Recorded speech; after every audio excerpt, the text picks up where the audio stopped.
Bueno, muy buenas tardes, buenas noches para quienes están en Europa en este momento. Muchísimas gracias por vuestra presencia, por estar ahí, por acompañarnos en estas reflexiones que para nosotros son de vital importancia en el desarrollo del coaching, en particular en esta época, en este momento en el que el coaching tiene tanta acogida en diferentes países y que, por cierto, pues es una metodología que funciona bastante bien en diferentes ámbitos del desarrollo de la vida y del trabajo de las sociedades, de las organizaciones. Para mí es un placer muy grande poder compartir con ustedes esta experiencia el día de hoy.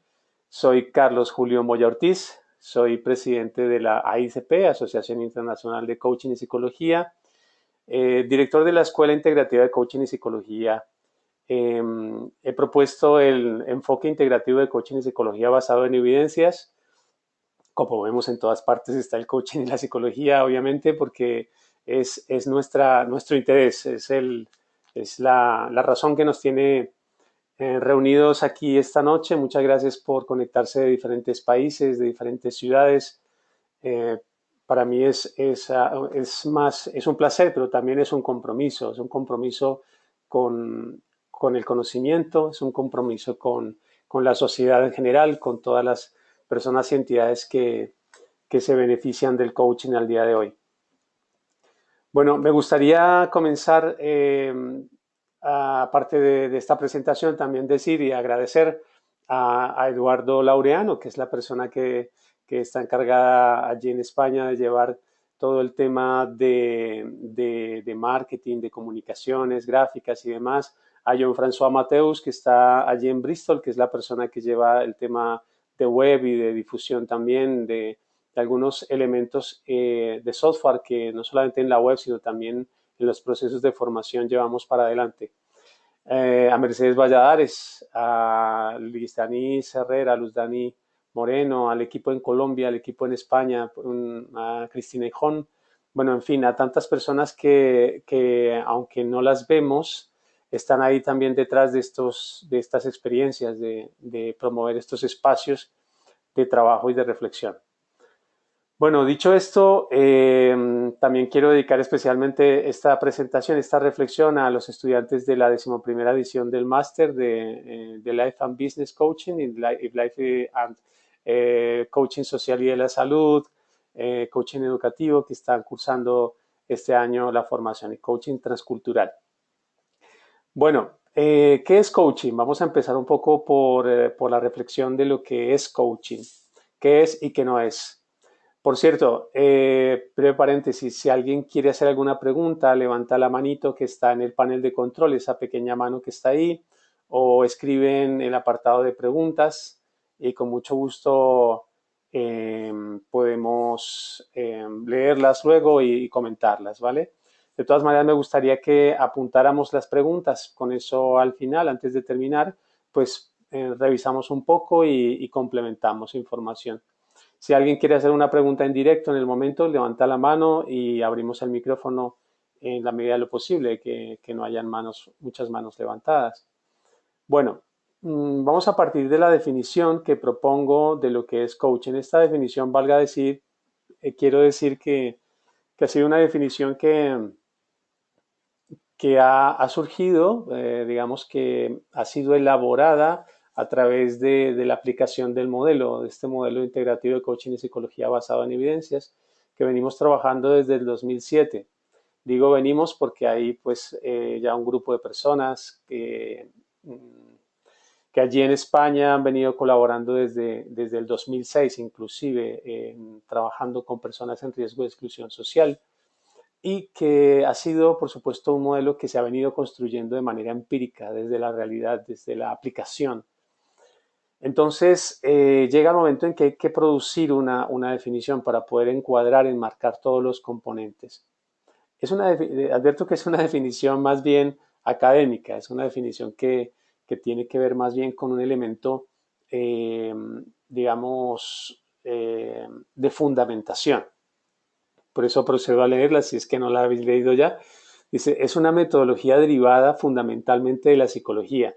Se centra en la persona cliente, Se basa en los recursos actuantes y latentes del sistema sujeto con el propósito de facilitar cambios o ajustes conductuales orientados a mejorar procesos que ya son funcionales. Me gustaría simplemente, digamos que, desglosar un poquito esta definición de coaching de la que partimos. Y es, primero, que es una metodología aplicada, digamos que viene a ser casi que una derivación de la psicología, una derivación de la tecnología, una derivación tecnológica de la psicología, ya que se deriva fundamentalmente de esta ciencia. Eh, Obviamente hay otros elementos, hay otras fuentes, hay otras aportaciones del deporte importantísimas, hay otras aportaciones también de los negocios importantísimas, de incluso de expositores, comerciantes de éxito. Bueno, hay muchas fuentes. Para ello os invito al libro de Vicky Brock, La historia secreta del coaching, que por cierto ya hace poco ha sido traducido al español, con la colaboración muy especial de Elena Pérez Moreiras, y que ya se tiene un poco, pues un documento bastante bien elaborado de lo que ha venido, cómo ha venido construyéndose la metodología del coaching. Pero desde esta casa vemos que se fundamenta en la psicología. Dicho sea de paso que, por ejemplo, los elementos principales que se toman del deporte, muchos de ellos, por ejemplo, el libro de Timothy Galway, la historia, el juego interior del tenis, al leerlo, para mí es un tratado maravilloso de psicología cognitiva, es decir, sin que el autor haga referencia al, al coaching o al entrenamiento en el juego interior del tenis, específicamente a la psicología cognitiva, porque no lo menciona así, pero quienes estudiamos la psicología, quienes es nuestra profesión o una de nuestras profesiones, sabemos que hay un componente bastante importante. Cuando él habla del yo uno y el yo dos, del discurso entre los dos, el diálogo mental, y todo esto está refiriéndose básicamente a esos discursos mentales que se estudian desde la psicología cognitiva y que por supuesto impactan en la emoción y que por supuesto impactan en la conducta. Se centra en la persona cliente. Esto quiere decir que, además que para mí es una de las claves fundamentales del coaching, es que se tiene en cuenta a la persona. Eh, digamos que esta es una derivación precisamente de la terapia centrada en el cliente rogeriana, que es un corte humanista total, en la cual efectivamente el cliente es la persona que tiene la verdad, es quien tiene la información. Nosotros simplemente accedemos a esa información a través de las preguntas, a través de la indagación de lo que esta persona tiene dentro de sí, de lo que, cómo percibe el mundo, cómo entiende el mundo. Pues a partir de ahí es que nosotros vamos a ese mundo. Por esto es centrada en la persona, por eso es centrada en el cliente. He puesto barra cliente también porque hay clientes que no son personas individuales, sino que son empresas, que son equipos de trabajo, que son organizaciones más grandes, mmm, que son nuestros clientes, que aunque los atendemos de otra manera, con otras herramientas, que ya lo veremos un poquito, por ejemplo, la psicología sistémica, la terapia derivada de la terapia general de sistemas, propuesta por Bertalanffy, pues a partir de ahí es cuando se trabajan equipos con, digamos, las interacciones que se dan entre los equipos de trabajo, ¿no? Y por eso también es otra derivación de la psicología que es la psicología sistémica. Se basa en los recursos actuantes y latentes del sistema sujeto. ¿A qué hace referencia esta frase? Quiere decir que el coaching se fundamenta en los recursos que están actuando, que la persona o el equipo está desarrollando en el momento. ¿Cuáles son los recursos que tiene en el proceso actual? Y que si los está implementando es porque efectivamente ya vienen de atrás. Son recursos que ya ha adquirido en algún momento del proceso y que los está colocando en acción. Por eso es actuantes. Y latentes, porque también se centra la metodología del coaching en lo que puede llegar a ser la persona, lo que puede llegar a ser el equipo, en lo que puede llegar a ser cualquier sujeto de coaching, ¿vale? Todo lo que puede, digamos que como la metáfora esta bellísima de la bellota y el árbol, ¿no? De la semilla que el coach es capaz de ver el árbol en la semilla, entonces lo que puede llegar a ser del sistema sujeto, que efectivamente lo que hablamos, tanto una persona como una organización, un equipo de trabajo, una familia, una pareja, son sistemas que están compuestos de elementos que se relacionan entre sí, que es el fundamento de la psicología sistémica, con el propósito de facilitar cambios o ajustes conductuales orientados a mejorar procesos que ya son funcionales. Fijémonos que lo que hace el coaching es precisamente trabajar con ajustes conductuales orientados a mejorar. Por eso el coaching es orientado a población no clínica, es decir, a población que no tiene ninguna patología. Bueno, de esto hay muchísimo que ver, tener presente, pero por lo menos nosotros los coaches nos damos cuenta de alguna manera en el proceso y los que son psicólogos y los que no lo son también. Cuando una persona está enredada en un punto, no fluye, se queda patinando en un solo sitio, normalmente es porque hay algún elemento que le genera disfuncionalidad y que por lo cual la metodología del coaching no es suficiente, sino que requiere otras intervenciones. En todo caso, el coaching facilita ajustes conductuales orientados a mejorar procesos que ya son funcionales. Es decir, la persona o el equipo de trabajo ya es funcional y a partir de ahí se busca llegar a otro nivel de ejecución, a unos resultados esperados, digamos, muchísimo más elevados para llegar al máximo rendimiento. Por eso en las organizaciones el coaching ha sido muy bienvenido, valga la redundancia, pues porque efectivamente el coaching genera resultados, genera que las personas estén más contentas, que sean más felices en su trabajo, que disfruten más y en su vida cotidiana, con lo cual además se ven los resultados rápido porque es un proceso sistemático. Precisamente por ahí tenemos que seguir con la línea de análisis hablando de la psicología como una ciencia. Efectivamente, ya esta discusión ya está superada, digamos que a estas alturas del partido ya la ciencia, la psicología es una ciencia que también se enmarca entre las ciencias sociales y humanas. La discusión esa de algunos que decían que la psicología no podía ser ciencia fue una discusión que se dio ya en el siglo pasado, por los años 50, cuando digamos, unos debates muy interesantes entre Carl Rogers y Skinner desde el punto de vista humanista, obvio, Carl Rogers, y desde el punto de vista conductual Skinner, en el cual había como un rifirrafe en que sí es, no es, porque sí es, porque no es, el objeto de estudio, etcétera, etcétera, hasta el punto en que realmente se convierte en algo aburridísimo. O sea, ya nos ponemos a darle vueltas al asunto y ya digamos que a partir de precisamente de los planteamientos de Thomas Kuhn, eh, en la estructura de la revolución científica, este libro que escribió Thomas Kuhn allá por los 60, comienzos de los 60, mmm, donde deja claro que efectivamente las aproximaciones a la ciencia son diversas, que se empieza a hablar de paradigmas. Entonces estamos hablando de paradigmas científicos dependiendo de cómo es que se aproxima una ciencia, de cómo se aproxima un método de estudio, de investigación a la realidad. Cuál es la epistemología que maneja, de qué manera conoce esa realidad. Entonces, hay muchas formas de conocer, entonces estamos hablando de diferentes paradigmas. A partir de ahí, pues entonces ya la discusión se acaba y digamos que la culpa es de la vaca. ¿Por qué la culpa es de la vaca? Pues porque efectivamente empezamos nosotros a ver algo muy curioso, aparte de la vaca.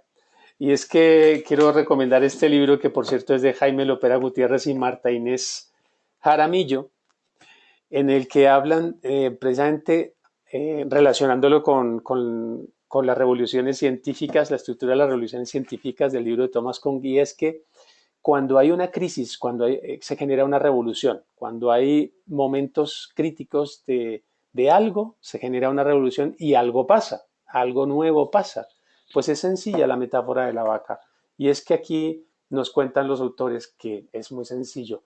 Va una persona al campo y de repente llega a una población que es muy pobre, muy pobre, muy pobre, y lo único que tienen es una vaquita y poco más. Es un caserío pequeñito y como que todos viven de la vaca, de la leche que da la vaca y poco más.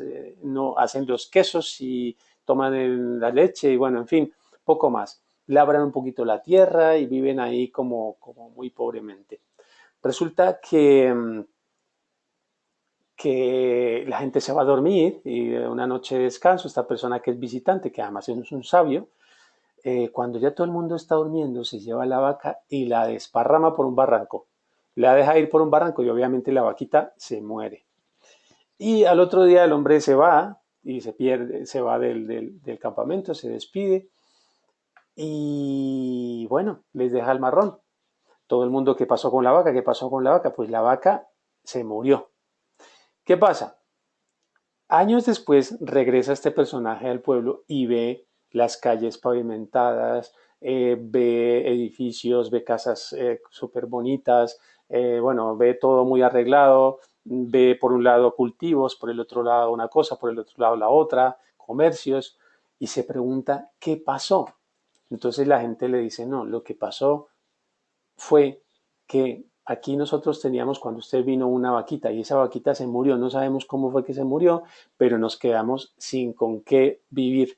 Y entonces tuvimos que empezar a pensar a ver qué hacíamos, entonces empezaron a producir otras cosas diferentes, empezaron a encontrar otras maneras de sostenibilidad y diferentes a la vaca y resultó que esto se convirtió en una fuente muy rica de producción de ideas, de mejora del entorno. Entonces, por eso la culpa es de la vaca, la culpa de ese progreso, de esa evolución o de esa mejora en la calidad de vida de esta población. Pues así mismo pasa con las revoluciones científicas, un poco para no enredarnos mucho con el tema de la ciencia, pues básicamente es que después de una revolución vienen otras maneras de ver el mundo, muy diversas, por cierto, que esa es una de las críticas que recibe la psicología, pues que hay muchas maneras de analizar, que, hay muchas, que incluso algunas son contradictorias entre sí, pero es que si nos ponemos a analizar diferentes orientaciones científicas en diferentes campos, hay confusiones de base, de objeto de estudio, si hay objeto o si no hay objeto de estudio, en fin.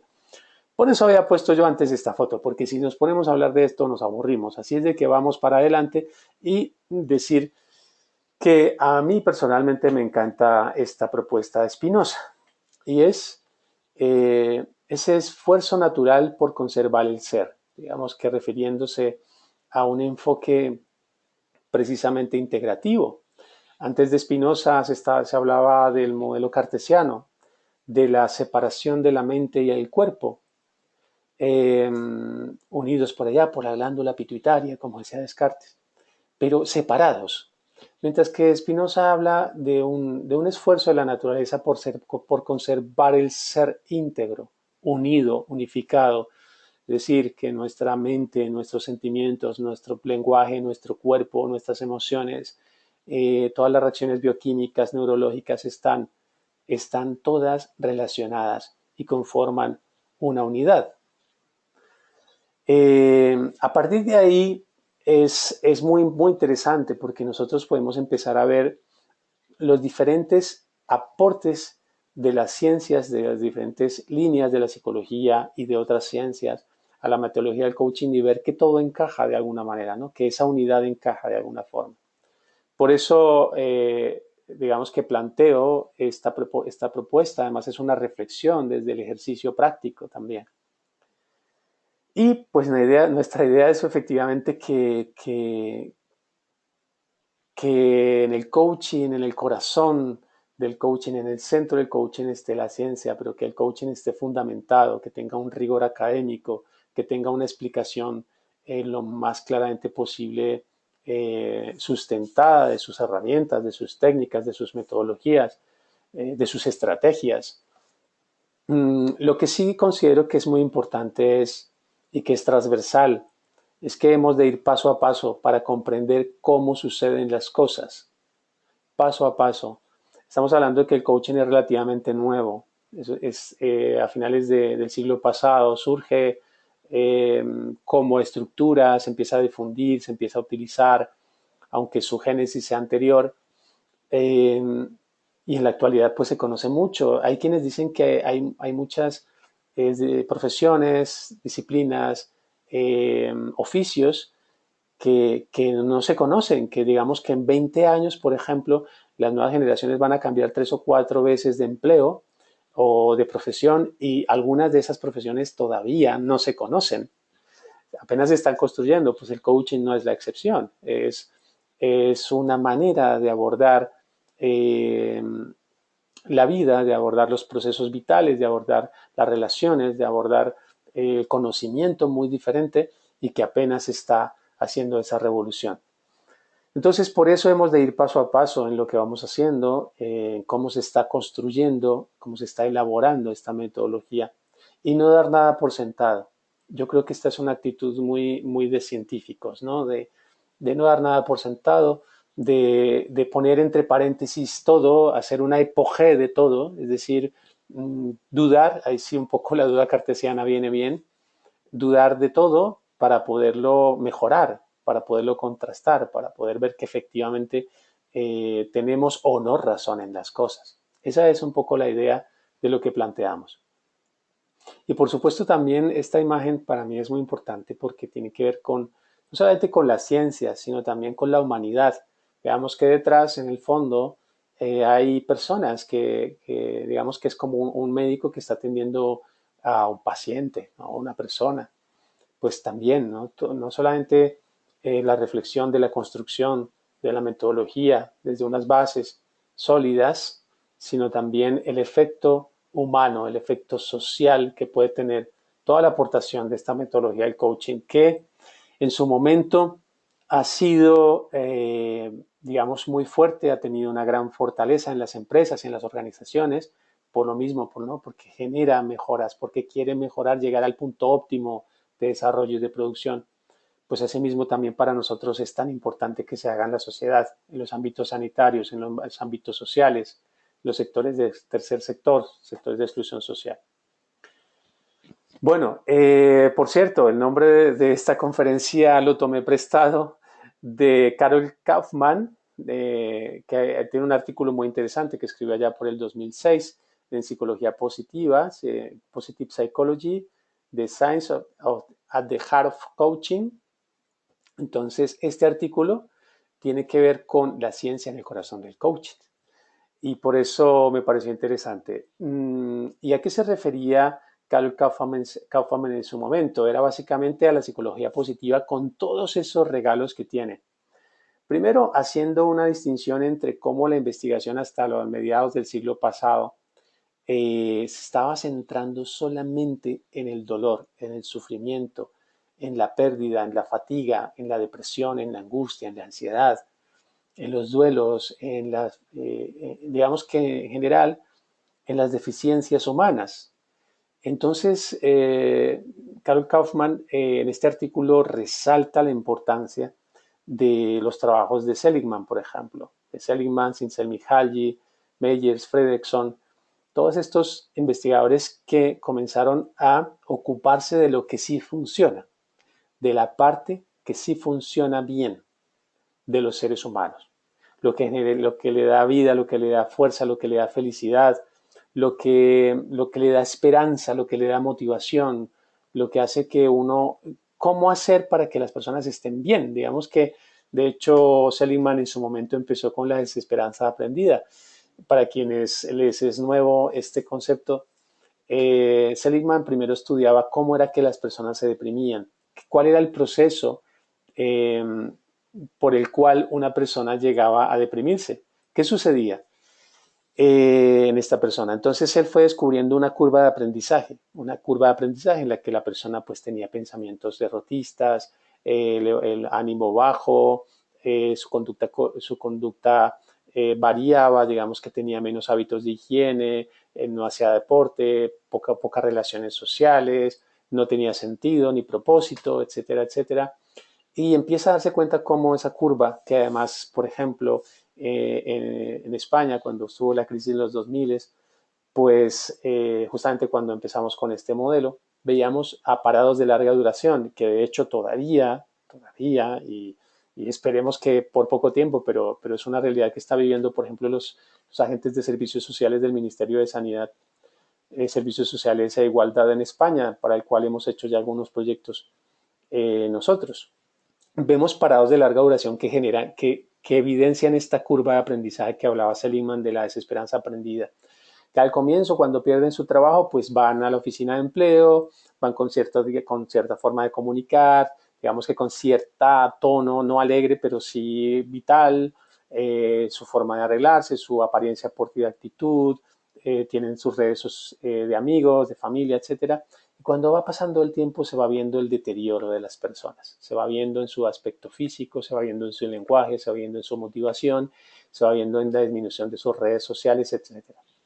Pues bueno, Karol Kaufman dice, pues gracias a Seligman y a Csikszentmihalyi y a Fredrickson, a todos estos investigadores de psicología positiva a mediados del siglo pasado, empezamos a ver qué pasaba con las personas que sí les iba bien, qué pasaba con las organizaciones que sí sacaban adelante sus procesos, qué pasaba con aquellas personas que consiguen sus objetivos. Entonces es cuando Seligman descubre el optimismo aprendido. Precisamente habla de una curva de aprendizaje que tiene que ver con elementos también cognitivos, porque de hecho la psicología positiva se enmarca tanto de la psicología, dentro de la psicología humanista como dentro de la psicología cognitiva. Es decir, qué es lo que la persona piensa, cómo elabora, cómo interpreta el mundo para que todo le vaya bien. Y es uno de los elementos fundamentales de los núcleos mm, que aportan, un núcleo teórico que aporta fundamento al coaching es precisamente la investigación sobre lo que sí funciona. Entonces, este artículo es muy interesante porque ahí vemos, y no solo el artículo, sino todo el constructo teórico, la psicología positiva, que nos genera todos los elementos en los cuales nosotros podemos ver cómo cuando pensamos en positivo, cuando generamos acciones concretas para resolver una situación, cuando a pesar de los problemas seguimos para adelante, cuando generamos esos hábitos de vida saludable, de higiene, de relaciones sociales, de trascendencia, etcétera, etcétera, que nos ayudan a ir más allá.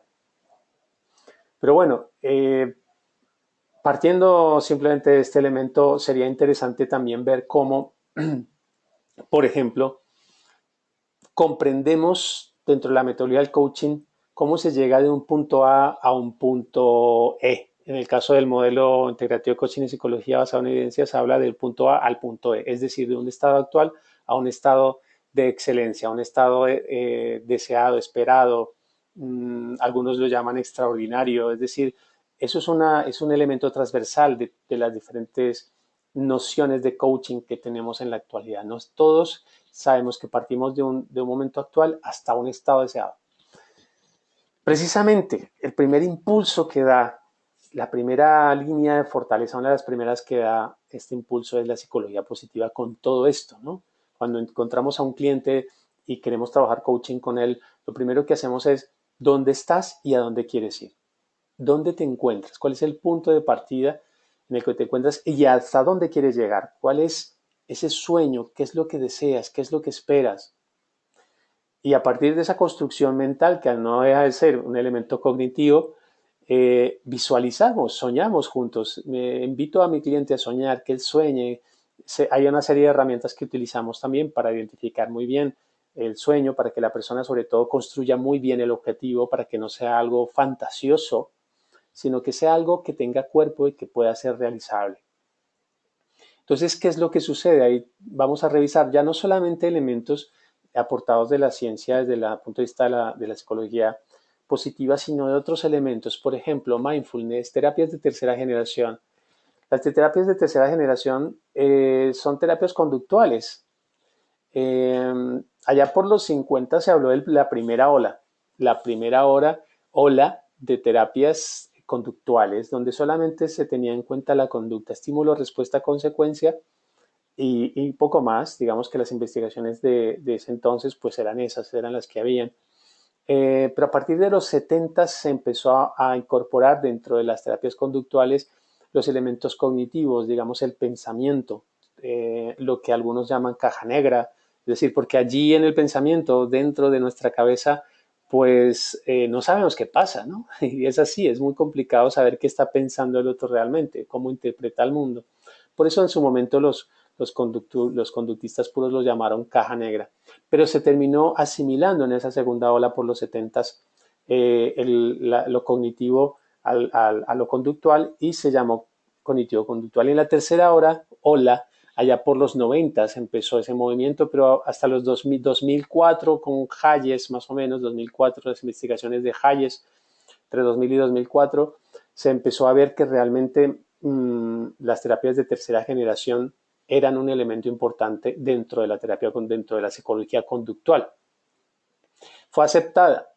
Pero ¿qué pasa? Estas terapias de tercera generación son terapias contextualistas, es decir, son terapias que tienen que ver el contexto, que ya no solamente tienen que ver con el individuo y su conducta, con el individuo y su pensamiento, sino con el individuo y su contexto.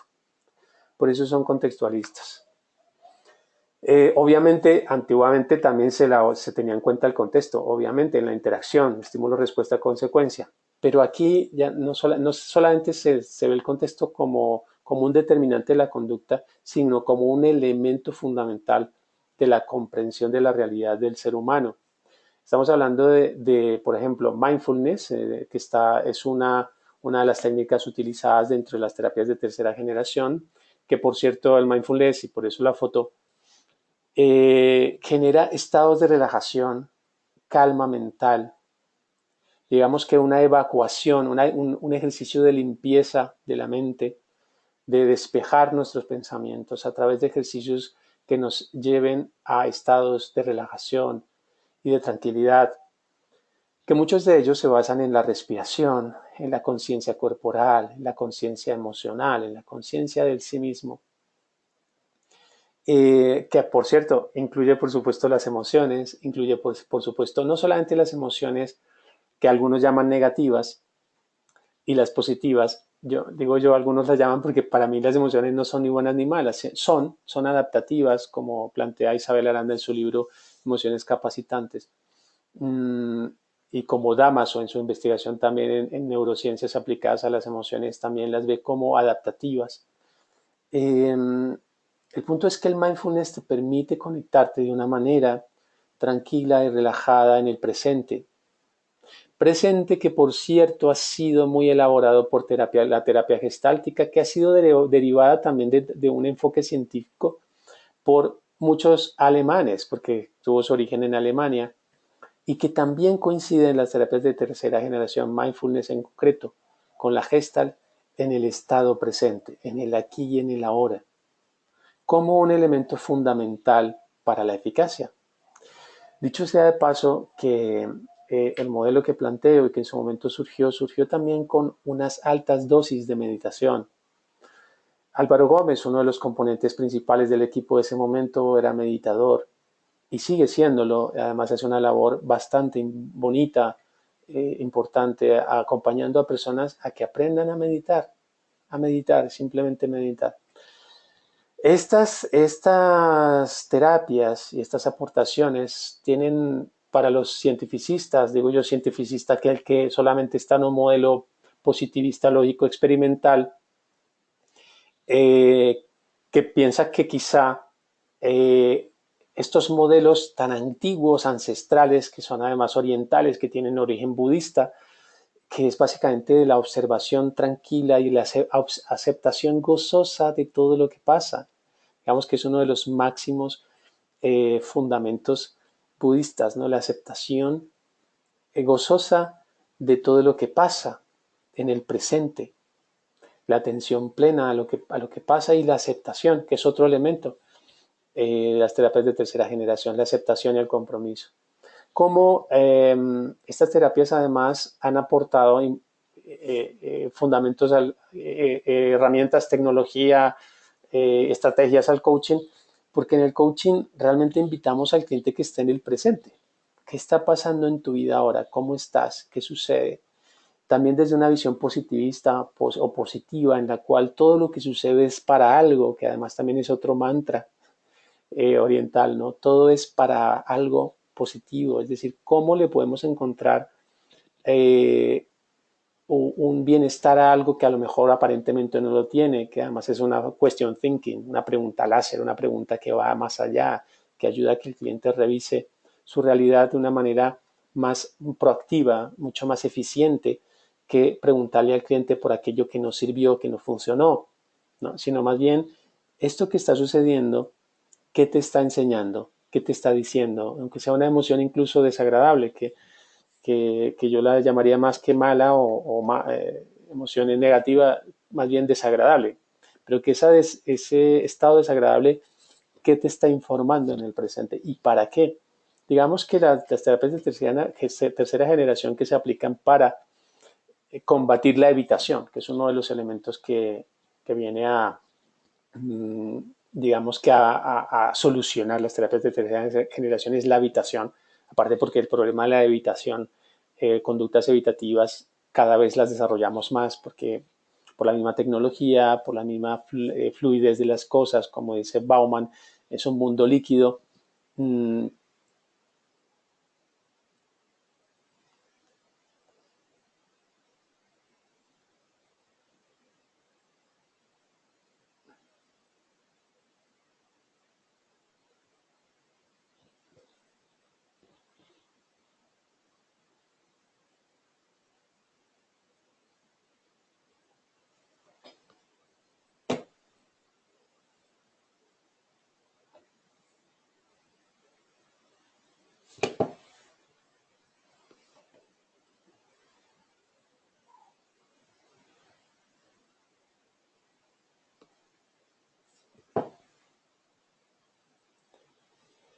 bueno, quiero, quiero pedir disculpas.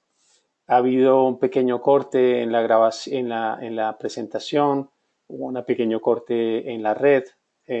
Por favor, disculparme por estos segundos. Voy a quitar la cámara también para optimizar la presentación. Bueno, continúo. Decía que en la actualidad estamos, digamos que luchando en gran medida con este flagelo, digamos, de la evitación y cómo los medios de comunicación, como la globalización, eh, como los mass media, como las redes sociales, nos generan, digamos, ese tipo de conducta impulsiva, ¿no?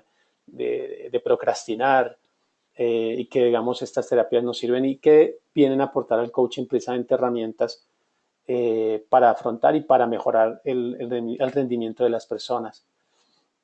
Otro elemento bien importante que se tiene en cuenta siempre dentro de la metodología del coaching, en particular dentro de este enfoque integrativo, es por supuesto el enfoque sistémico que al comienzo, al comentar la definición, lo planteé, ¿no? El enfoque sistémico. Es decir, todos somos partes de un todo, todos nos relacionamos con los demás. Esa conciencia de yo soy parte de, esa conciencia del otro es parte de, y entre todos nos beneficiamos de lo que hacemos. Esa conciencia de que cada cosa que yo hago tiene un efecto en el entorno y las cosas que hacen los demás tienen efectos en mí, pues son nociones bastante importantes para el coaching de equipos, por ejemplo, o el coaching de pareja, incluso en el coaching individual, cuando se trabaja individualmente, se tiene una noción sistémica de la persona, digamos que nos aproximamos a una persona, pero esa persona trae consigo a su familia, a su pareja, si es que la tiene, a sus hijos, si es que los tiene, a su trabajo, si es que los tiene, trae consigo toda una historia y toda una serie de elementos que la hacen ella en particular. Entonces, es importante para nosotros tomar de la teoría general de sistemas eh, y la psicología sistémica, todos esos estudios, sobre todo que han hecho en familia. Hay que ver todo lo que ha aportado la terapia sistémica en familia, la escuela de Milán, la escuela de Palo Alto, por ejemplo, que son escuelas que en el fondo han venido a trabajar la comunicación. En el coaching se habla muchísimo de comunicación, pero ¿cómo no se va a hablar de comunicación si realmente lo que nosotros hacemos con un cliente es comunicar, es escuchar profundamente al cliente? Y por otro lado, nosotros también comunicar a través de las preguntas, a través de la percepción, de recibir información del cliente. No solamente desde el punto de vista cognitivo, de procesamiento de información mental y también emocional, sino también a través de nuestras sensaciones, de la presencia que hacemos nosotros. Los coaches gestálticos o gestalt coaching hablan también que el coach llena ese vacío, viene a llenar ese vacío relacional que se encuentra en el cliente, que obviamente también, fijaros que siempre podemos hacer, digamos, símiles o incluso estamos rozando la terapia, porque también en la terapia se suele hacer eso. Un terapeuta gestáltico también viene a rellenar ese espacio que falta, ese interlocutor válido que necesita el otro para comprenderse a sí mismo en ese encuentro con el otro, al mejor estilo de Martin Buber, de la filosofía del encuentro. Entonces, es tan importante comprender cómo funcionan los equipos, cómo funcionan las relaciones, cómo funciona la comunicación, cuáles son los elementos comunicacionales que tiene el cliente, cuáles son los rasgos míos como comunicador. Toda esta información viene de todas esas investigaciones de la terapia sistémica. Terapia además que en Italia, por ejemplo, ha sido muy fuerte, muy fuerte. En Palo Alto ha sido muy fuerte, por ejemplo, con Vaslavic, con los principios claves de las leyes de la comunicación, ¿no? Entonces, otros elementos de investigación que son bien importantes.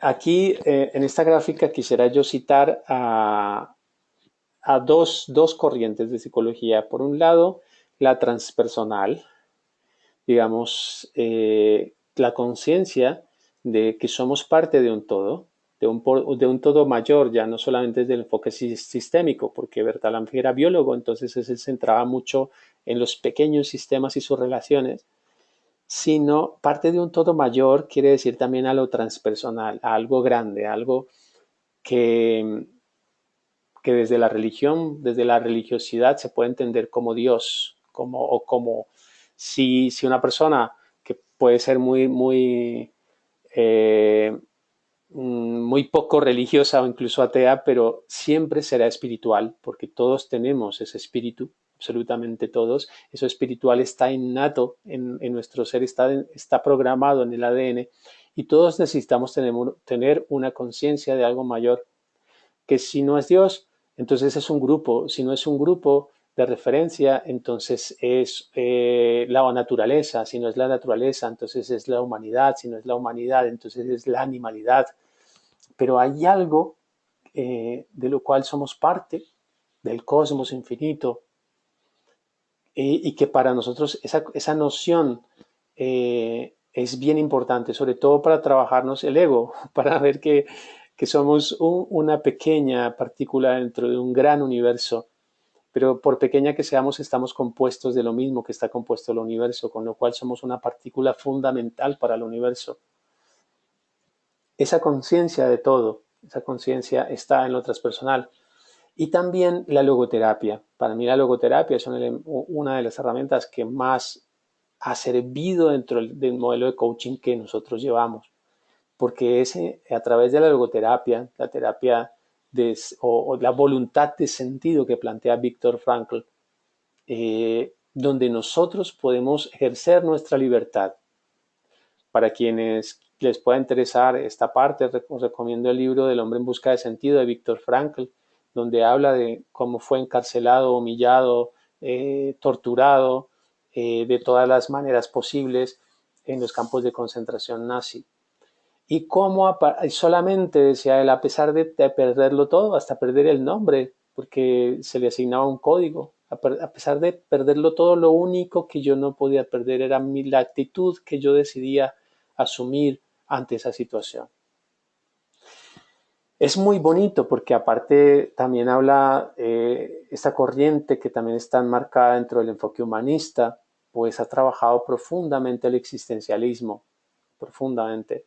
Hoy en día, por ejemplo, Juan Carlos Carvajal, que es uno de nuestros profesores, es el vicepresidente de la Red Internacional de Logoterapia Organizacional en Latinoamérica, y él lleva todos estos ejercicios de logo coaching, como él lo llama, a las empresas, a las organizaciones. La organización con sentido. ¿Cuál es el sentido de tu organización? ¿Cuál es el sentido de tu trabajo? ¿Cuál es el sentido de tu vida? Cuando descubrimos el sentido de nuestra vida, de nuestro trabajo, de la organización, encontramos el para qué de la existencia de las cosas, encontramos un motor muy poderoso para hacer las cosas, para movilizarnos, para volar, para conseguir lo que nosotros queremos. Además, nos conecta directamente con los valores, con los valores. Identificamos con claridad cuáles son los valores que nos mueven. Y a partir de esa identificación de valores también podemos nosotros ver cómo guiar nuestras acciones, ya sea en life coaching con una conducta muy concreta para mejorar mi calidad de vida, hasta grandes e importantes negocios. ¿Cuál es el valor? ¿Cuál es el sentido que está detrás? Entonces, cada vez fijaros que la logoterapia, la psicología transpersonal, pues tienen otro paradigma distinto al que puede tener el cognitivo conductual o el conductual puro o la psicología positiva. Entonces, sus investigaciones, sus análisis, sus reflexiones, sus aplicaciones tienen otra epistemología diferente, pero que viene a aportarnos a nosotros valiosísimas lecciones, estrategias, herramientas para trabajar procesos de coaching. Esta imagen lo que me recuerda es precisamente esa actitud existencialista de, a pesar de que en algún momento de nuestra vida tenga las cortinas oscuras y pesadas, que no veamos nada hacia adelante, siempre tenemos la posibilidad de abrir las cortinas, de separarlas y ver la luz, de ver hacia adelante, de encarar la vida, de dar la cara a la vida, aunque en el primer momento ver la luz sea doloroso, como lo plantea el mito de la caverna de Platón. Aunque salir de nuestra zona de confort, como se conoce en coaching, sea doloroso, sea difícil, pero precisamente quien dijo que era fácil. El coaching es una metodología absolutamente eficiente, eficaz, espectacular, pero no siempre es fácil. Hay muchas veces que generar cambios es doloroso.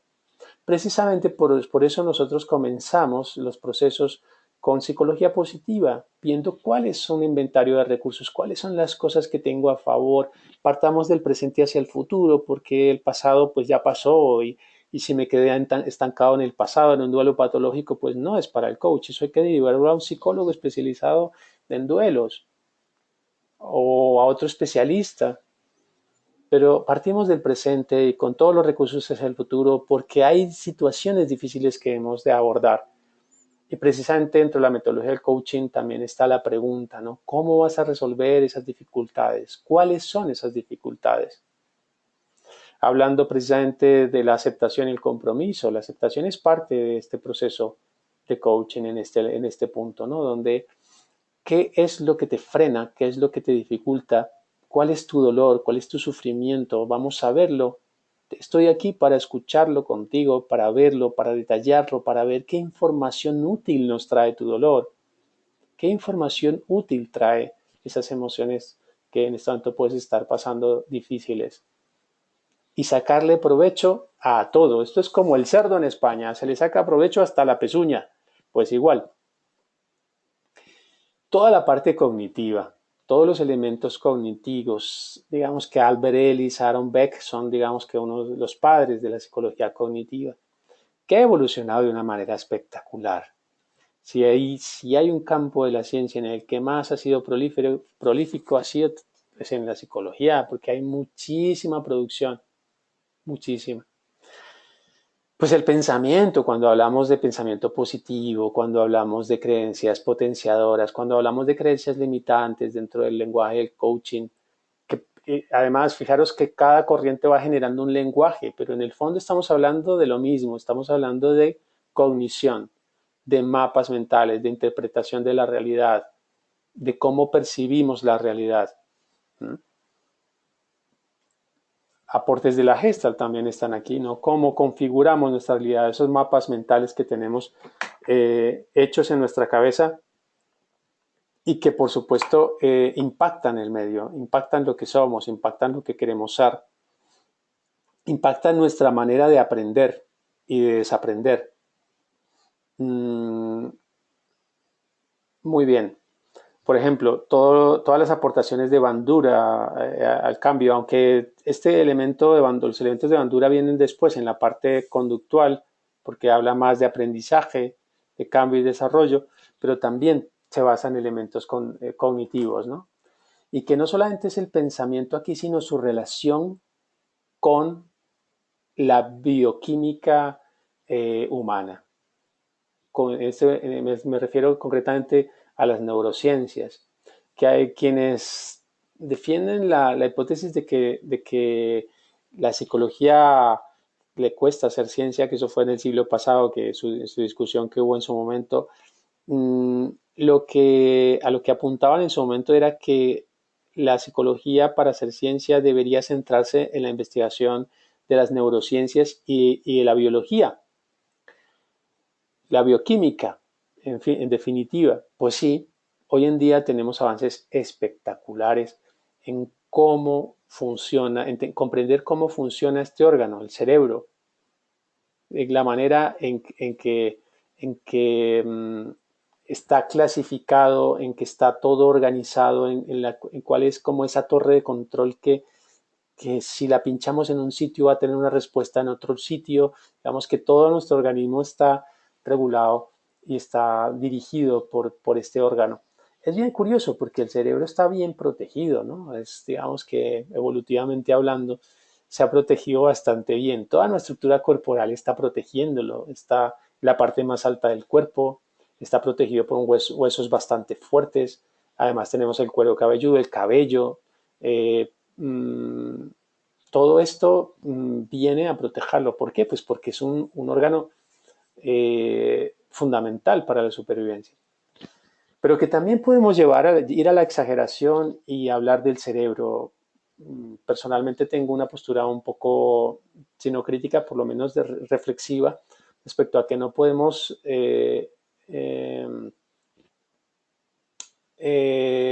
cerebrocentralizar. Digamos que pensar que el cerebro es el centro de todo siempre, ¿no? Que a veces se suele hablar, es que el cerebro, el cerebro, el cerebro. Pues sí, el cerebro es bien importante, pero tenemos otros elementos de una antropología dimensional o multidimensional, como planteaba Víctor Frankl, ¿no? Está una parte biológica, pero también tenemos la parte social, tenemos la parte transpersonal, tenemos la parte física, psicológica. Perdón, creo que alguien quería decir algo.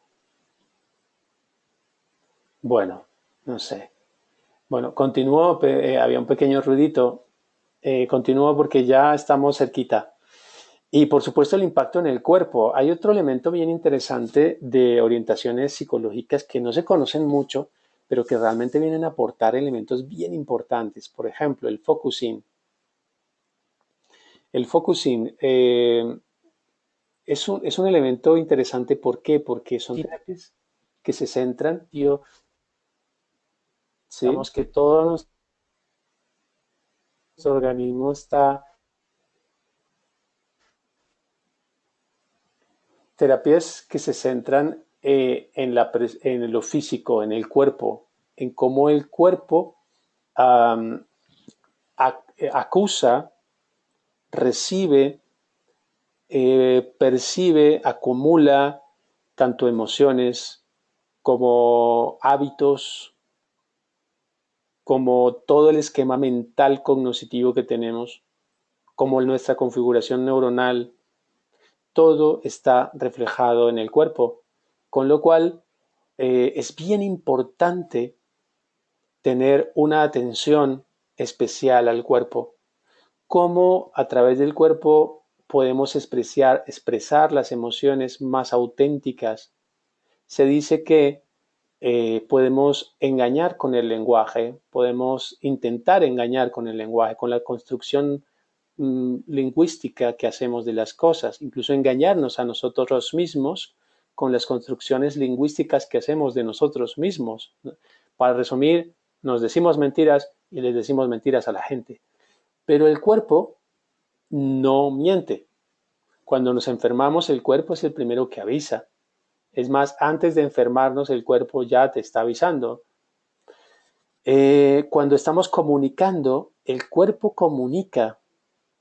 Cada poro de nuestro cuerpo está expresando algo. Los ojos, la nariz, la boca, las manos, la postura corporal, el tronco, las sensaciones viscerales.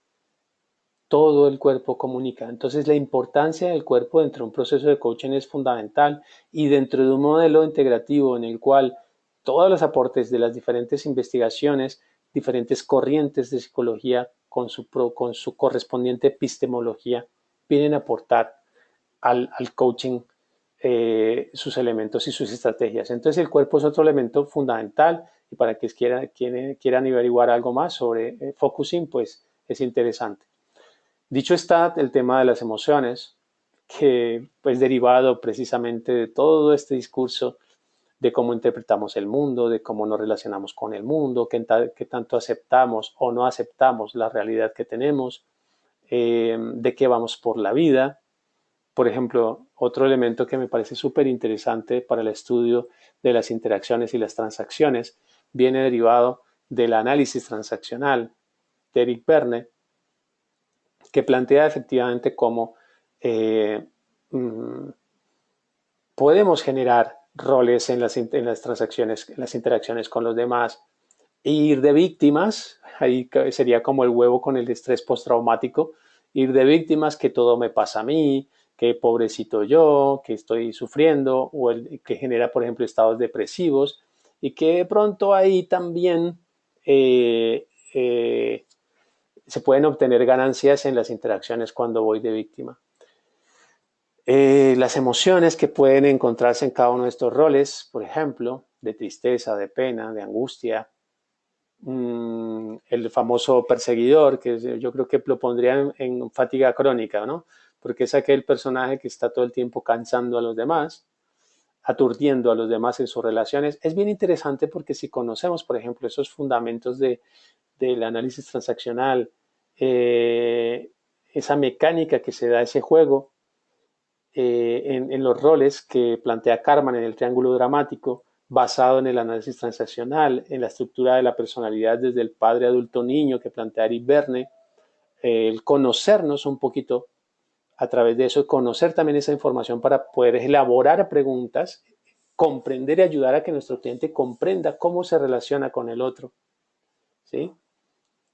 Qué tanto está desarrollando, por ejemplo, su adulto, su capacidad de decidir de una manera óptima, de una manera consensuada, con datos, equilibrada, o qué tanto se está dejando llevar por su niño o su niña natural, o qué tanto está ejerciendo las reglas en su vida desde el padre exigente, o el padre normativo, como lo llama también Verne, o cómo es simplemente aquel que sonríe y que puede regular su vida y que acepta la realidad y que es capaz de relacionarse con el otro de una manera normal, tranquila, corrige los errores, afronta los retos, y sería un poquito el interrogativo.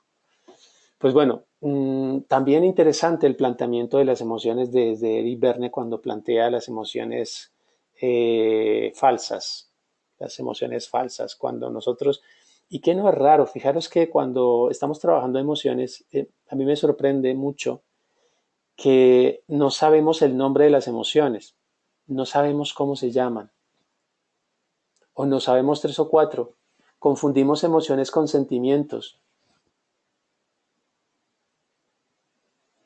No sabemos cuál es la diferencia entre una emoción y un sentimiento muchas veces. No somos conscientes de toda la carga energética que nos quita o nos pone mantener una emoción de manera prolongada. No somos conscientes del impacto sistémico que estamos generando manteniendo una emoción u otra.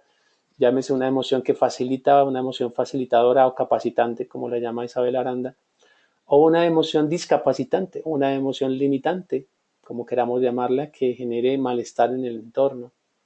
Y derivado de ello, de no conocer las emociones, nos hemos instalado en tres o cuatro que no son familiares y las comunicamos para todo, ¿no? Es como el que dice por ahí que para un martillo todos son clavos, ¿no? Cuando solamente tengo un martillo, pues todos son clavos. Si solamente veo tres emociones en mi vida, que sea, por ejemplo, odio, felicidad y tristeza, por ejemplo, pues todo lo voy a traducir allí.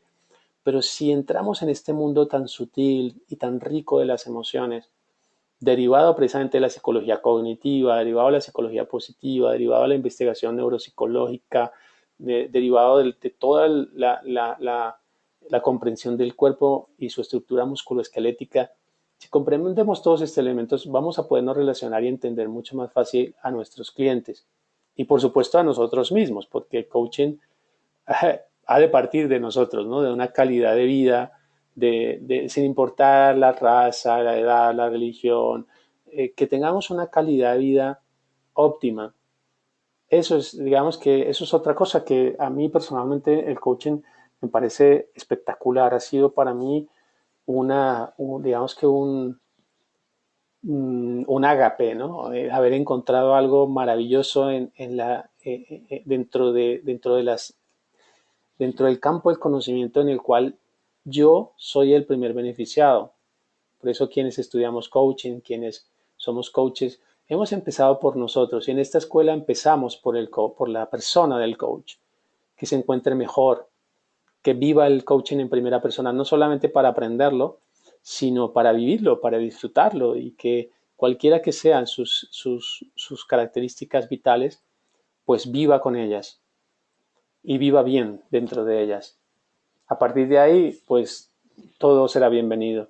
Y por supuesto la acción, el mover pieza.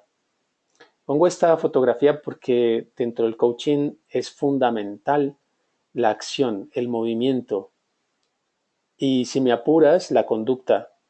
Por eso dentro de este modelo y dentro de los fundamentos científicos que se derivan para el corazón del coaching, diría que la acción es otro elemento fundamental que está en el núcleo del coaching y que precisamente deriva también de, si queremos citar, por supuesto, una escuela muy concreta, pues la escuela conductual, todas las teorías de aprendizaje, todas las formas de aprender,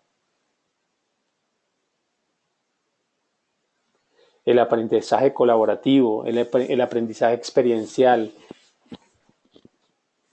Cualquier curva de aprendizaje va a requerir un análisis y una comprensión detallada de cómo es que aprendemos, de cómo es que nos movemos por el mundo, de qué es lo que hace que nosotros vayamos generando hábitos de manera consciente o inconsciente, es decir, dándonos cuenta o sin darnos cuenta. Dentro del coaching, como dice Whitmore, uno de los llamados padres del coaching europeos, pues él plantea que hay tres elementos claves en el coaching. Uno es la conciencia, otro la responsabilidad y otro la acción. Entonces, eh, la conciencia te lleva al darte cuenta de tus hábitos, por ejemplo. Y al darte cuenta de tus hábitos puedes elegir asumir la responsabilidad de cambiarlos, si es que hay que cambiarlos y si es que quieres cambiarlos, o optimizarlos, porque también puedes darte cuenta de hábitos que son funcionales y que sirven y que no te habías dado cuenta de lo funcionales y lo útiles que eran esos hábitos, que esa es un poco la línea por la que nos movemos en el coaching, ¿no? Que el cliente vea todo lo que sí le funciona bien y cómo puede mejorarlo y cómo puede optimizarlo, cómo puede llevarlo a un nivel superior a través de la acción, a través del hábito, a través del quehacer. Por eso los coaches no terminamos una sesión de coaching si no llegamos a alguna conclusión de conducta, alguna conclusión conductual. Es muy importante para nosotros, porque a través de la acción es donde realmente se va viendo la evolución, se va siendo consciente de la evolución de un proceso para llegar a un estado deseado.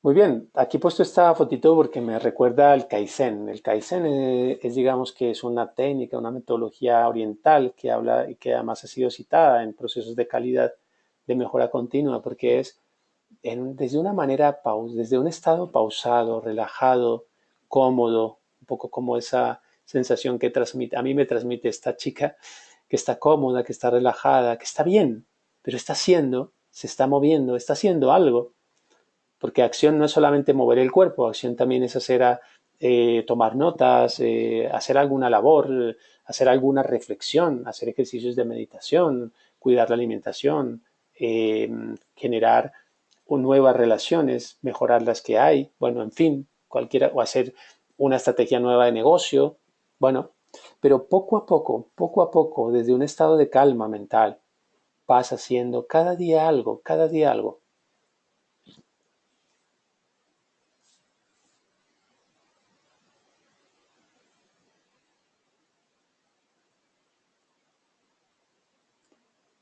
Bueno, eh, por favor, creo que se había caído parte de la conexión. Yo no sé en qué momento se cayó. Voy a abrirle a alguien, por ejemplo, a, a Viviana. Viviana, Viviana, ¿puedes conectar tu micrófono para Viviana García? A ver si... Entonces, bueno, decía de la importancia de la acción como un elemento fundamental dentro del proceso de coaching, que es derivado de todas las teorías del aprendizaje, también de la psicología conductual.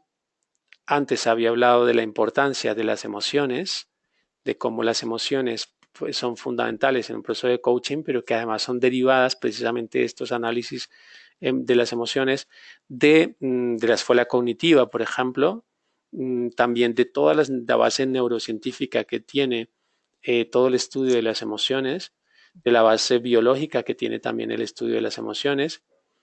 Había comentado también la importancia del cuerpo, por ejemplo, elementos heredados del focusing, que es una terapia centrada en toda la expresión del cuerpo, músculo esquelético, las sensaciones, justamente las emociones derivadas, los pensamientos, todo derivado de la atención al cuerpo particularmente, de la parte neurológica. Bueno, esto es lo último que estaba comentando. Para pasar, estaba en la parte de Kaizen, que es como el entrenamiento de los hábitos ha de ser pausado, ha de ser paso a paso, pasito a pasito, como plantea Kaizen, que es más bien una aproximación oriental en la cual se parte de un estado de tranquilidad, como refleja esta fotografía, pero haciendo para generar hábitos, aprendiendo también de aquello que no funciona correctamente, de aquello que no es como esperábamos, que también nos puede entregar información útil para ajustar los hábitos hacia adelante. Vamos concluyendo pues diciendo que efectivamente todo es un proceso que nos lleva a estados de bienestar, a mejorar la calidad de vida, a mejorar los procesos en las personas, en las organizaciones, en los colectivos, y que el coaching como tal pues nos genera todo esto, ¿no? Que la ciencia que nos deriva hacia las herramientas que aplicamos en el coaching viene toda filtrada por las diferentes líneas de psicología y cada una su epistemología particular, y que nos enseña a tomar los datos que captamos de la relación con los clientes, de la experiencia con los clientes, de una manera cuidadosa, aséptica, que tengamos un cuidado profundo con el cuidado personal del coach, de dónde estamos nosotros y dónde está el otro, para precisamente comprender mejor los fenómenos que suceden y avanzar. También divertirnos en el proceso, ¿no? Divertirnos en el proceso, pasarlo bien.